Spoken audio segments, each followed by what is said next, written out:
First party কি ছিল না পারি কখন গেল? ভয়রা চেহারাতে গিয়ে পথ হারিয়ে ফেলছেন না তো?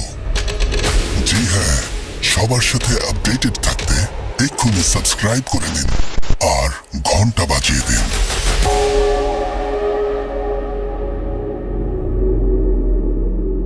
মিস্ত্রি ওই দেয়াল বানিয়ে চলে যাওয়ার পরপরই কিছু ইট সিমেন্ট সহ খসে পড়ল এবং মিস্ত্রিদের ওপর পড়ল। মনে হচ্ছিল যেন কেউ দেয়ালে জোরে একটা লাথি মেরেছে আর ইটগুলো গুড়িয়ে দিয়েছে। শ্রমিকদের মধ্যে একটা ভয় কাজ করছিল। যে ইটগুলো পড়েছিল সেগুলোর মধ্যে একটাও আস্ত ছিল না, সবগুলোই টুকরো টুকরো হয়ে গিয়েছিল। আমার দারোয়ানকে আমি জিজ্ঞেস করলাম, তোমার এখানে থাকতে সমস্যা কি? কেন তুমি এই বাড়িতে থাকতে চাও না? সে বলল, স্যার, এখানে থাকতে সত্যি বলতে আমার কোনো সমস্যা নাই, কিন্তু আমার বাচ্চাদের জন্য আমার এখান থেকে চলে যেতে হবে। আমি বললাম, শুনেছিলাম তোমার বাচ্চা অসুস্থ, ওদের গ্রামে নিয়ে যাবে। এখানে ঢাকায় ভালো চিকিৎসা করো, আমি ব্যবস্থা করে দিচ্ছি। স্যার, ওর হাসপাতালে চিকিৎসার দরকার নাই। আমি অবাক হলাম। তাহলে? স্যার, আমার ছেলে একদম সুস্থ ছিল। ওর বয়স যখন 1.5 বছর তখন আমি এখানে এসেছিলাম। সারাদিনও একা একা খেলতো, একদম ঠিকঠাক। কিন্তু কিছুদিন ধরেই এই বাড়িতে আমার বাচ্চার সঙ্গে অদ্ভুত সব ঘটনা ঘটছে।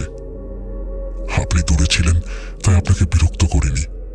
আমার বাচ্চাটা অদ্ভুত আচরণ করছে, দিনভর চুপচাপ থাকে, কিন্তু রাতে তার আচরণ জন্তুর মতো হয়ে যায়। জিভ বেরিয়ে আসে মুখ থেকে, লালা ঝরতে থাকে, আর পার্কিং এর ওই দেয়ালের দিকে তাকিয়ে জোরে জোরে কাঁদতে থাকে। কেন কাঁদে বাচ্চাটা? কি সমস্যা এই বাড়িটিকে নিয়ে? চলুন শুরু করা যাক। লুকোচুরি খেলবে? লুকোচুরি?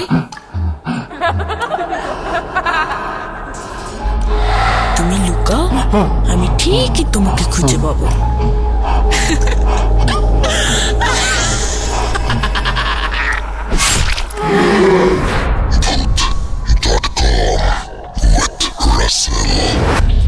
Welcome back. আপনাদের সবাইকে স্বাগত জানাচ্ছি আমি রাসেল। আশা করছি আপনারা সবাই ভালো আছেন, ভালোর দলে আছেন। আমরা আজকে যে ঘটনাটি আপনাদের শোনাবো সেই ঘটনাটি পাঠিয়েছেন জামশেদ সাহেব, আর জামশেদ সাহেবের কাছ থেকে এই ঘটনাটি সংগ্রহ করেছেন সাবিত আলম। চলুন কথা না বাড়িয়ে আমরা জামশেদ সাহেবের ভাষায় শুনে আসি ঘটনাটি। ঢাকার ডিফেন্স এলাকায় একটা প্লট আমি আমার বাবার কাছ থেকে উত্তরাধিকার সূত্রে পেয়েছিলাম। যেখানে এই প্লটটা ছিল সেখানে প্রায় সব বাড়ির নির্মাণ কাজ শেষ হয়ে গিয়েছিল। আমি প্রায় 20 বছর আগে ওই বাড়িটা নির্মাণ করেছিলাম। এই বাড়ির পাশের বাড়িটা ছিল এক দম্পতির, যাদের সম্পর্কে আমরা পরে জানতে পারি। আমি দেশের বাইরে থাকতাম বলে আমার ঘরটা বন্ধই থাকতো, আর আমাদের প্রতিবেশীর বাড়িটা আমার প্লটের একদম বাম দিকে ছিল। যে সময় আমি বাড়িটা বানাচ্ছিলাম তখন আমি মালয়েশিয়ায় থাকতাম। মালয়েশিয়ায় আমাদের একটা নিজস্ব রেস্টুরেন্ট ছিল। যতদিন বাচ্চারা ছোট ছিল আমরা আমাদের পরিবারের সঙ্গেই থাকতাম, কিন্তু যখন বাচ্চারা বড় হতে শুরু করলো তখন শিক্ষা আর মাতৃভূমির টান বোঝানোর জন্য ওদের দেশে আনার চিন্তা করতে লাগলাম। তাই আমি ভাবলাম ডিফেন্সের প্লটটাতে একটা বাড়ি বানিয়ে ফেলবো, যেন থাকার জন্য একটা ঠিকানা হয়। এই উদ্দেশ্যেই আমি কাজটা আমার এক বন্ধুকে দিয়েছিলাম এবং নির্মাণ থেকে শুরু করে ফিটিংসের সব দায়ভার ওর কাঁধে চাপিয়ে দিলাম। আমার বিশেষ নির্দেশ ছিল বাড়ির ভিত্তি খোঁড়ার আগে একটা কালো ছাগল কোরবানি দিতে হবে আর তার রক্ত বিমের নিচে ঢালতে হবে। অন্যরা কেউ এই কাজ করেন কিনা আমি জানি না, কিন্তু আমাদের এখানে সবসময় বাড়ি বানানোর আগে এটা করা বাধ্যতামূলক, যেন কোনো নেতিবাচকতা থেকে দূরে থাকা যায়। যাই হোক, কনস্ট্রাকশন শুরু হলো। এই বাড়ির পরিকল্পনা এমন ছিল যে প্লটের ডান পাশে থাকবে শোবার ঘর, ড্রয়িং রুম, এবং বাম পাশের দেয়ালটা, যেটা 7 নম্বর বাড়ির সঙ্গে পুরোপুরি লেগেছিল, সেখানকার প্যাসেজটা গাড়ি পার্কিং এর জন্য ফাঁকা রাখতে হবে। কিন্তু বাম পাশের দেওয়ালে যখন ইট গাঁথা হচ্ছিল তখন অবাক করা ঘটনা ঘটল। মিস্ত্রি ওই দেয়াল বানিয়ে চলে যাওয়ার পরই কিছু ইট সিমেন্ট সহ খসে পড়ল এবং মিস্ত্রিদের ওপরেই সেগুলো পড়ল। মনে হচ্ছিল কেউ যেন দেয়ালে জোরে করে লাথি মেরেছে, ইটগুলো গড়িয়ে দিয়েছে। ইটগুলো অনেক উঁচু থেকে পড়েছিল। দুজন একজন মিস্ত্রির মাথায় বেশ আঘাত লেগেছে। সবাই হতবাক হয়ে গিয়েছিল, এটা কিভাবে হতে পারে? সিমেন্ট লাগিয়ে ইট গাঁথার পর এমন হওয়া অসম্ভব। তাছাড়া সেখানে কোনো বাতাস ছিল না, কোনো ঝড়ও হয়নি। শ্রমিক ও ঠিকাদার সবাই অবাক হয়ে ভালো করে দেয়ালটা পরীক্ষা করলো। পুরো দেয়াল ঠিকঠাক ছিল, শুধু একটা নির্দিষ্ট জায়গা থেকে প্রায় 25টা ইট ভেঙে পড়েছে। যেখান থেকে ইটগুলো পড়েছিল তার ওপরে, নিচের অংশে পুরোটাই সবকিছু ঠিকঠাক।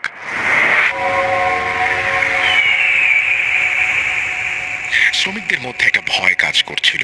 যে ইটগুলো পড়েছিল সেগুলোর মধ্যে একটাও আস্ত ছিল না, সবগুলোই 2 বা 3 টুকরো হয়ে গিয়েছিল। এই কথাটা আমাকে আমার বন্ধুটি জানিয়েছিল।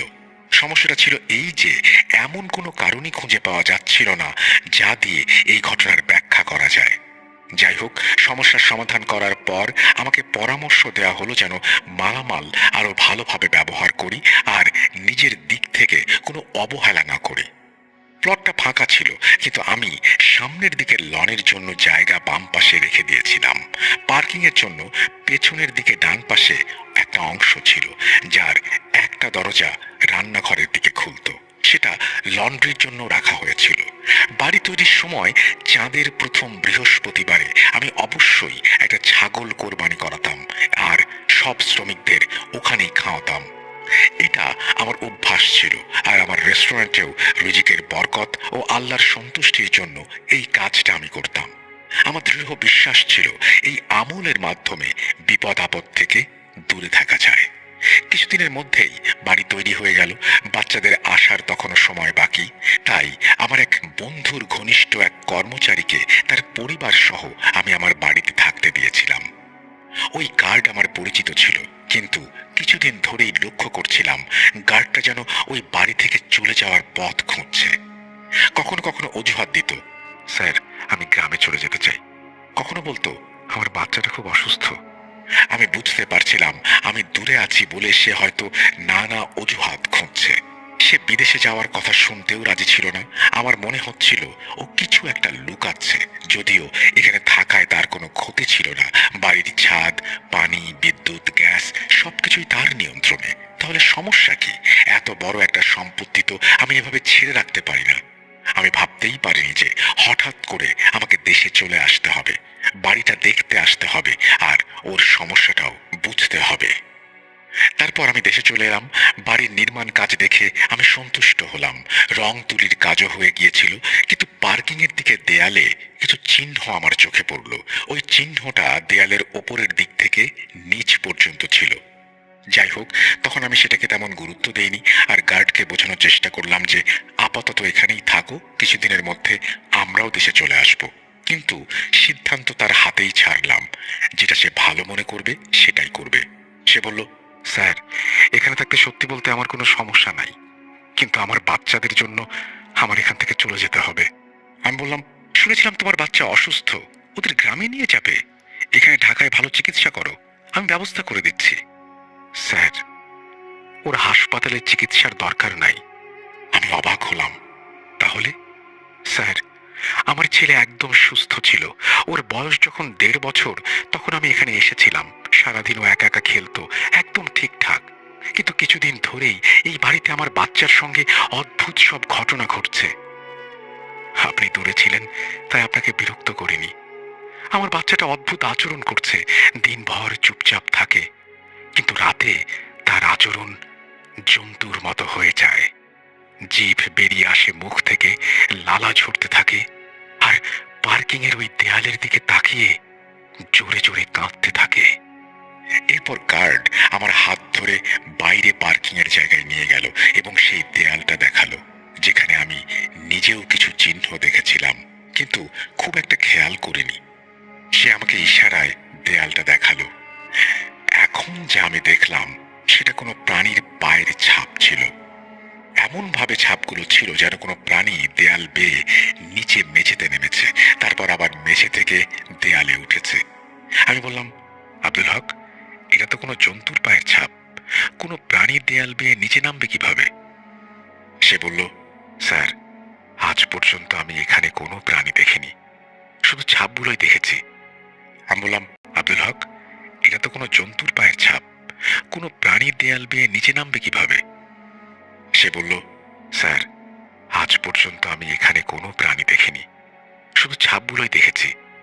আমি বললাম, ভাই, হতে পারে যখন তুমি ঘুমিয়েছিলে তখন কোনো বেড়াল বা অন্য কোনো প্রাণী এসেছিল। না স্যার, বেড়াল বা অন্য কোনো প্রাণী নয়। বেড়াল তো এখানে ঘোরাফেরাও করে না। আপনি কিছুদিন এখানে থেকে দেখুন, সব বুঝতে পারবেন। শুরুতে আমলে না নিলেও তার কথা শুনে আমি চুপ হয়ে গেলাম। ঠিক তখনই আমার মাথায় সেই ইট পড়ার ঘটনাটা এলো। আমি আবার ওই দেয়ালটা ভালো করে দেখলাম। সত্যিই তো, ইট তো ওই দেয়ালের দিক থেকেই পড়েছিল। এটা ভাবতেই আমার শরীরে একটা কাঁটা দিয়ে উঠল। ব্যাপার কি? আমার মনের মধ্যে অদ্ভুত কিছু প্রশ্ন ঘুরপাক খেতে লাগলো। আমি কাছে গিয়ে চিহ্নগুলোকে ভালো করে দেখলাম। সত্যি বলতে এটা কোনো সাধারণ বেড়ালের পায়ের ছাপ ছিল না। ওই ছাপ বেড়ালের পায়ের ছাপের তুলনায় অনেক বড় ছিল। আর কোথাও এই চিহ্নগুলো ছিল না, শুধু ওই একটা নির্দিষ্ট জায়গাতেই ছিল। আমি ওই দেয়ালটা ওপর পর্যন্ত দেখলাম। দেয়ালের ওই অংশটা 7 নম্বর বাড়ির দিকে যাচ্ছিল, যেটা তখন বন্ধ ছিল, তাদের ছাদের দিকে। তখন আমি বেশি কিছু বুঝতে পারলাম না, শুধু মনে হলো আমাকে ব্যাপারটা খুঁজে বের করতে হবে, কারণ যদি পরের দিন অন্য কেউ এই বিষয়ে অভিযোগ করে তাহলে আমি এত দূর থেকে কি করব। আমি দিনের আলোয় পুরো বাড়িটা খুঁটিয়ে দেখলাম, কোথাও কোনো চিহ্ন ছিল না। কিন্তু গার্ডের সেই নিষ্পাপ ছেলেটাকে দেখে আমার মন খারাপ হয়ে গেল। সে খুবই দুর্বল আর রোগা হয়ে গিয়েছে। বাচ্চাটা চুপচাপ একদিকে তাকিয়ে থাকতো, আবার ঘুমিয়ে থাকতো। তার খাওয়ার পরিমাণও প্রায় শূন্যের কোঠায় নেমে এসেছিল। গার্ড আমাকে তার বাচ্চার তখনকার ছবি দেখালো, যখন সে নতুন নতুন এই বাড়িতে এসেছিল। সেই বাচ্চার তখনকার আর এখনকার ছবির মধ্যে আকাশ পাতাল তফাৎ। সে বলল, স্যার, এই কারণে আমি এখান থেকে চলে যেতে চাই। এই টাকা দিয়ে আমি কি করব যদি আমার বাচ্চাটা না থাকে? আমি উল্টো প্রশ্ন করলাম, তুমি কি কখনো অন্য কিছু খেয়াল করেছো? স্যার, পাশের বাড়িটা ঠিক না, যা কিছু আসে ওইখান থেকেই আসে। রাতে এই বাড়ির পর্দা নিজে থেকেই কেঁপে ওঠে, অনেক আওয়াজ হয়, যেন একজন আরেকজনকে আঘাত করছে। তারপর মনে হয় তাদের মধ্যে কেউ একজন নিচে মাটিতে পড়ে গেছে, কিন্তু বাইরে গিয়ে দেখলে কিছু পাওয়া যায় না। আমি গভীর চিন্তায় পড়ে গেলাম, কারণ আর সন্দেহের কোনো অবকাশ ছিল না। যা কিছু হচ্ছিল ওই পাশের বাড়িটাতেই হচ্ছিল। সেই রাতে আমি ওপরে নিজের ঘরে ছিলাম, আর নিচে গার্ড ও তার পরিবার ছিল। আমি আমার বন্ধুকে সব কথা বললাম। সে বলল, ওই দিন ইট পড়ার সময়ে আমার সন্দেহ হয়েছিল যে কোনো একটা সমস্যা আছে, কিন্তু ওই ঘটনার পর আর কিছু না হওয়াতে আমি ব্যাপারটাকে গুরুত্ব দেইনি। আমার বন্ধু আমাকে বাড়িটা ভালো করে দেখার কথা বলল। দেখো, সমস্যা হলে কাল এই ব্যাপারে কথা বলবো, কিছু একটা করবো। 4-5 দিন আমি ঠিকঠাক ভাবে ওই বাড়িতে কাটালাম। এক রাতে নিজের ল্যাপটপে অফিসের মেইল চেক করছিলাম। হিসাব নিকাশ করতে করতে ল্যাপটপের ব্যাটারি শেষ হয়ে গেল। আমি সেটা চার্জে লাগালাম, তখন দেখলাম রাত 3টা বাজে। আমি ঘরের লাইট বন্ধ করে জানলার দিকে তাকালাম এবং নিজের ঘরের পর্দা সরিয়ে সামনের ওই বাড়িটা ভালো করে দেখতে লাগলাম। কিছুক্ষণ ওই বাড়িটার দিকে তাকিয়ে রইলাম। হঠাৎ মনে হলো কেউ যেন আমার মাথাটা চেপে ধরেছে, আর তখনই আমার চোখের সামনে বাড়িটা অদ্ভুতভাবে নড়তে শুরু করলো। বাম থেকে ডানে, ডান থেকে বামে। জানি না আমার মাথা ঘুরছিল নাকি আমার মনের ভুল ছিল, নাকি আমার ভেতরেই ভয়। ওই বাড়ির দিকে তাকানো আমার জন্য যেন একটা বিভীষিকা হয়ে উঠেছিল। আমি সঙ্গে সঙ্গে পর্দা টেনে দিলাম, ঘরে রাখা জগ থেকে পানি নিলাম আর গ্লাসটা মুখের কাছে আনলাম। তখনই এক অদ্ভুত ঘটনা ঘটলো। আমার হাত নিজে থেকেই কাঁপতে শুরু করলো। গ্লাসটা ধরে রাখা আমার জন্য কঠিন হয়ে পড়লো। আমি অবাক হয়ে গেলাম, শেষ পর্যন্ত আমার সাথে এ কি হচ্ছে। গ্লাসটা হাত থেকে পড়ে যাওয়ার উপক্রম হলে আমি তাড়াতাড়ি সেটাকে টেবিলের উপরে রেখে দিলাম আর আমার হাতের দিকে তাকালাম, যা তখনও অনবরত কাঁপছে। আমার গলা শুকিয়ে কাঠ, তীব্র তৃষ্ণায় আমি অস্থির, কিন্তু কেমন যেন একটা জোর জুলুম ছিল যে আমি পানি আমার ঠোঁট পর্যন্ত আনতে পারছিলাম না। আমার মনে হচ্ছিল যেন কোনো একটা কিছু আমার উপরে ভর করেছে। যদি আমি তখনই আমার মনকে সামাল না দিতাম তাহলে সেই অদৃশ্য শক্তিটা আমাকে নিয়ন্ত্রণ করে ফেলতো। আমি মনকে শক্ত করলাম, আমাকে কিছু একটা করতে হবে। তারপর আমার মুখ থেকে শুধু আল্লাহ শব্দটি বের হলো। এরপর আমার জিভ থেকে অনর্গল আয়াতুল কুরসি বের হতে শুরু করলো। আমি আয়াতুল কুরসি পরে নিজের চারিদিকে ফোঁ দিয়ে একটা সুরক্ষা বলয় তৈরি করলাম। আমার কপালে একটা ব্যথা শুরু হলো। তারপর মনে হলো আমার হাতের কাঁপুনি কিছুটা কমে এসেছে। আমি আমার কাঁপা কাঁপা হাতের আঙুল দিয়ে নিজের কপালটা মাসাজ করার চেষ্টা করলাম। ঠিক তখনই নিচ থেকে একটা অদ্ভুত আওয়াজ শুনতে পেলাম। আমি তাড়াতাড়ি নিচের দিকে দৌড়ালাম আসলে কি ঘটছে তা বোঝার জন্য। আমার মাথায় তখন গার্ডের ছোট ছেলেটার চিন্তা, আর কিছুই ছিল না এছাড়া। তখন আমি দরজার কাছে পৌঁছাইনি, তখনই পশুদের গর্জনের মতো আওয়াজ শুনলাম। ঠিক যেন দুটো হিংস্র চোখ একে অপরের সঙ্গে লড়াই করছে। আমার হৃৎপিণ্ড জোরে জোরে বিট করতে শুরু করলো, আর আমি অনুভব করলাম যেন কেউ আমার হাত দিয়ে চেপে ধরে আছে। ভয় পেয়ে আমি আবার ঘরের লাইট বন্ধ করে পর্দা সরিয়ে ওই বাড়ির ছাদটার দিকে তাকালাম। ছাদটা দেখে আমার মনে হলো ওখানে কিছু একটা আছে। অবাক করার মতো ব্যাপার ছিল এই যে আমি চোখে কিছুই দেখছিলাম না, কিন্তু আমি অনুভব করছিলাম ওইখানে কিছু একটা আছে যা আমাদের মনোযোগ আকর্ষণ করছে। আমি নিজেকে নিয়ন্ত্রণ করার যত চেষ্টা করছিলাম ততই ভয় আর দুশ্চিন্তা আমার উপরে ঝেঁকে বসছিল। তারপর আমি অনুভব করলাম যেন কিছু একটা ছাদ থেকে উড়ে আমার দিকে আসছে। আমি ভয়ে পেছনের দিকে পড়ে গেলাম, আর কিছু মনে নেই। কিছুক্ষণ পর আমি আবার সাহস জোগালাম, উঠে ঘরের লাইট অন করলাম। আর কিছু না ভেবেই নিচের দিকে দৌড় দিলাম। নিচে এসে দেখি পাহারাদার কোরআন শরীফ খুলে বসে আছে, ছেলেকে ফোঁ দিচ্ছে। তার ছেলেটা কেমন যেন করছিল। ওই 3 বছর বয়সী ছেলেটা একটা পশুর মতো মাটিতে গড়াগড়ি খাচ্ছে। ওর মা পাশে বসে অঝরে কাঁদছিল। বাচ্চার এমন অবস্থা ছিল যে সে নিজে কি করছে বুঝতেই পারছে না। বাচ্চার এই অবস্থা দেখে আমি আরো রেগে গেলাম। আমি বাইরে তাকালাম, সব দরজা জানালা বন্ধ ছিল। আমি জোরে জোরে বাচ্চার উপরে দোয়া দরুদ পড়তে শুরু করলাম। আমাকে দেখে গার্ড আর তার বউ জোরে জোরে দোয়া পড়তে শুরু করলো। বাচ্চাটা প্রথমে অদ্ভুতভাবে মাটিতে গড়াতে গড়াতে জোরে জোরে কাঁদতে লাগলো। তারপর ধীরে ধীরে দোয়া শুনে ঘুমিয়ে পড়লো। আমি গার্ডকে জিজ্ঞেস করলাম বাচ্চার অবস্থা কতদিন ধরে এমন। সে বলল 2 মাস হয়ে গেছে। তার আগে সে শুধু দুর্বল আর খিটখিটে ছিল। আমরা ভেবেছিলাম হয়তো বাচ্চাটা জেদি হয়ে উঠেছে, কিন্তু এই পরিস্থিতি আমাকে বাড়ি ছেড়ে যেতে বাধ্য করছে। আমি তার দিকে তাকিয়ে বললাম, তুমি নিশ্চিন্তে বাড়ি ছেড়ে দাও, তবে কাল আমরা কাউকে দেখাবো যেন বাচ্চার ওপর থেকে এই অশুভ প্রভাবটা চলে যায়। তারপরে যখন খুশি যেখানে খুশি তুমি চলে যাবে। আমার তরফ থেকে তোমাকে অনুমতি দিলাম, কারণ প্রথমত তোমার সন্তানের জীবনটা অনেক বেশি গুরুত্বপূর্ণ। ভাবতে শুরু করলাম যে কাউকে দেখাতে হবে, আর তখন থেকে আমার সঙ্গে সবকিছু খারাপ হতে শুরু করলো। যে ল্যাপটপটা আমি কাজ শেষ করে চার্জে দিয়েছিলাম, ওই রাতের পর থেকে সেটা একদমই অন হয়নি। আর যে জানালা দিয়ে আমি রাতে ওই ছাদের দিকে দেখেছিলাম তার কাঁচে একটা বড় ফাটল ধরেছিল। সারা রাত আমি অস্থিরতার মধ্যে কাটালাম। এক মুহূর্তের জন্য শান্তি পেলাম না। আমি অবাক হচ্ছিলাম এই গার্ডটা এখানে এতদিন কিভাবে আছে। আমি আমার বন্ধুর সঙ্গে মিলে চেষ্টা করলাম, কারণ আমি বুঝতে পারছিলাম যত দেরি হবে ততই সবকিছু খারাপের দিকে যাবে, আর তারপর এমন পরিস্থিতি হবে যে এই বাড়িতে থাকা আর সম্ভব হবে না। আমি আমার জমানো সব টাকা এই বাড়িতে ঢেলে দিয়েছিলাম, তাই সব কিছুতে সতর্ক হতেই হবে। আমি কোনো ভণ্ড বা খারাপ মানুষের হাতে পড়তে চাইনি। আমার হাতে সময় কম ছিল, আমাকে ফিরে যেতে হবে। যারা এই সব বিষয় সম্পর্কে জানে আমি তাদের কাছে এই ঘটনাগুলো বললাম, যেন কেউ না কেউ আমাকে সঠিক ব্যক্তির কাছে পৌঁছিয়ে দিতে পারে। আমি আমার এলাকার লোকদের সঙ্গেও দেখা করলাম, যদি কেউ এই বাড়ি সম্পর্কে কিছু জানে। কথা বলে জানতে পারলাম কিছুদিন আগেই ওখানে একটা দম্পতি থাকতো। তাদের একটা ছেলে, ছেলের বউ আর এক নাতি ছিল। তারা যখন থেকে ওই বাড়িতে এসেছিল বাড়িটা সারা সময় বিষণ্ণতায় ছেয়ে থাকতো। স্বামী হঠাৎ করে অসুস্থ হয়ে পড়ে, এতটাই যে বারবার হার্ট অ্যাটাক, অজ্ঞান হয়ে যাওয়ার মতো অবস্থা। তাদের ছেলের একটা বড় দুর্ঘটনা ঘটলো। তারপর তাদের নাতিদের সঙ্গেও বেশ কিছু ঘটনা ঘটলো। শেষ পর্যন্ত তারা ওই বাড়িটা খালি করে চলে যায়। এখন ওখানে খুব কমই তাদের কোনো আত্মীয় স্বজন আসে। যারা আসে কিছুদিন সময় কাটিয়ে তারাও চলে যায়। তাদের যাওয়ার পর থেকেই বাড়িটা আবার এরকম বন্ধ পড়ে থাকে, কিন্তু এখানে লাইট সব সময় বন্ধ থাকে। আমি একটু চিন্তিত হয়ে পড়লাম। রাতে আমার সঙ্গে যা কিছু হয়েছিল সেটা আমি নিজেও কাউকে বলতে চাইনি, কারণ তাহলে ব্যাপারটা গুজবে পরিণত হবে।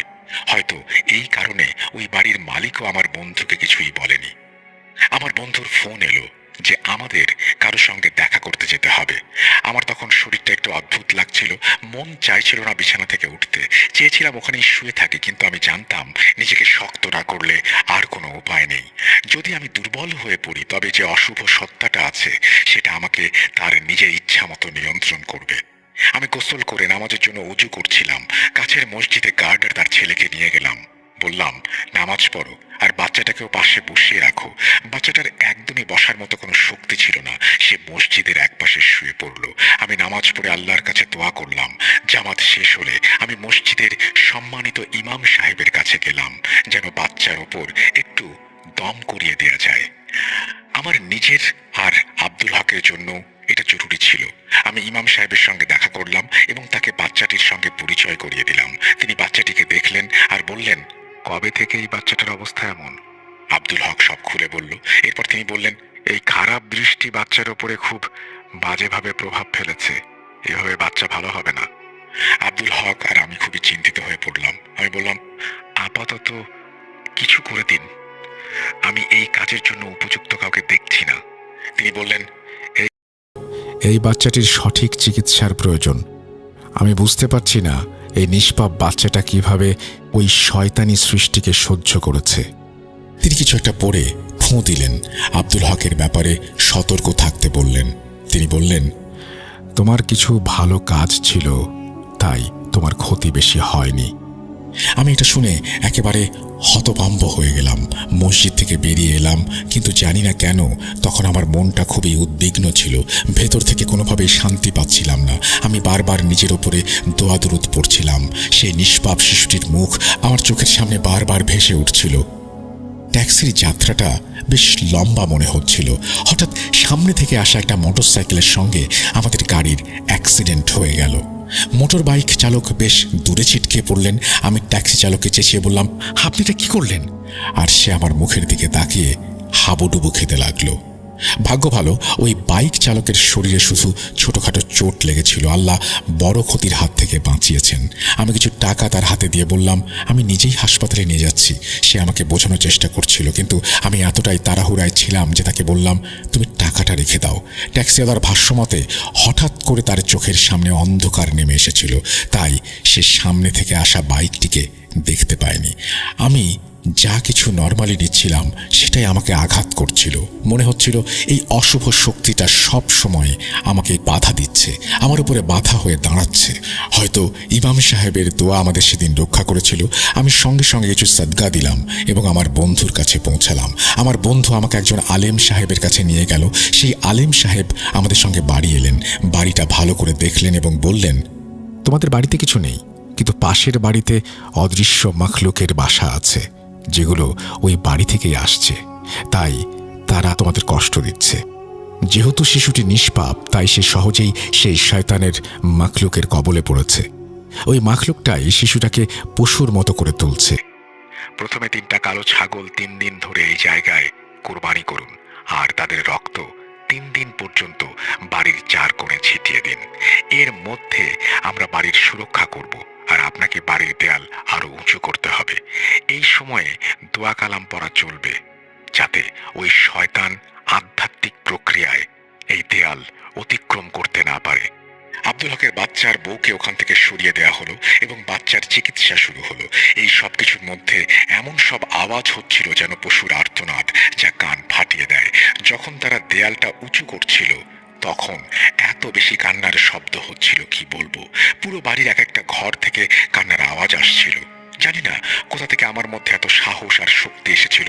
ওই বাচ্চার সম্পূর্ণ চিকিৎসা করানো হলো। আলেম সাহেবের মতে ওই দুষ্টু প্রাণী কিছুদিনের মধ্যে বাচ্চার শরীর থেকে সরে যাবে, কিন্তু বাচ্চার মন আর শরীরের যে ক্ষতি সে করেছে তা ঠিক হতে সময় লাগবে। আর তারপর আল্লাহর কাছে শুকরিয়া যে আমাদের ভয়ের সেই দুঃস্বপ্নটা কমে আসছিল, কারণ নিজেকে মজবুত রাখার জন্য আমি অক্লান্ত চেষ্টা চালাচ্ছিলাম। ওই বাড়ি থেকে অনেক দিন পর্যন্ত জোরে জোরে রাগ, গর্জন আর কান্নার আওয়াজ আসতো। যতই উচ্চস্বরে শব্দ শুনতাম ততই আমি সূরা বাকারা তেলাওয়াত করতাম। আল্লাহর অশেষ রহমতে কিছুদিন পর সেই আওয়াজগুলো থেমে গেল। 1 বছর পর আমরা নিজেরাই ওই বাড়িতে উঠে আসি। আমার ব্যবসাও এখানেই শুরু করি। আল্লাহর রহমতে এই বাড়িটা এখন পুরোপুরি শান্তিপূর্ণ। তবে আমরা এখনো প্রতিদিন সূরা বাকারা তেলাওয়াত করি আর সাদকা খয়রাত চালিয়ে যাই। আবারও বলতে হয়, এসবের কারণেই আমরা এই অশুভ শক্তিকে পরাজিত করতে পেরেছি। আব্দুল হকের ছেলে মাশাল্লাহ এখন বেশ বড় হয়ে গেছে। সে এখন পুরোপুরি সুস্থ সবল, আর এখন সে আমাদের বাসাতেই থাকে। এই ঘটনাটা আপনাদের সঙ্গে শেয়ার করার উদ্দেশ্য শুধু এটুকুই ছিল যে নিজের মনকে কখনো খালি রাখবেন না। আল্লাহর কোরআন অনেক বড় একটা শক্তি, আর এই শয়তানি সৃষ্টিগুলো থেকে রক্ষা পাওয়ার একমাত্র উপায়। কিন্তু ওই বাড়িতে এই শয়তানের আবাস কিভাবে হয়েছিল কেউ জানে না, কেউ মুখ খোলেনি। এখন বাড়িটা আর সেখানে নেই, ভেঙে নতুন বাড়ি করা হয়েছে। কিন্তু নতুন বাড়ি করার সময় কাজ শুরু হলে মাঝখানে 2 সপ্তাহের মতো কাজ কেন যেন বন্ধ ছিল। 7 দিন টানা ওই বাড়ির ধ্বংসস্তূপ থেকে বিভিন্ন কিছু উদ্ধার করা হয়েছে।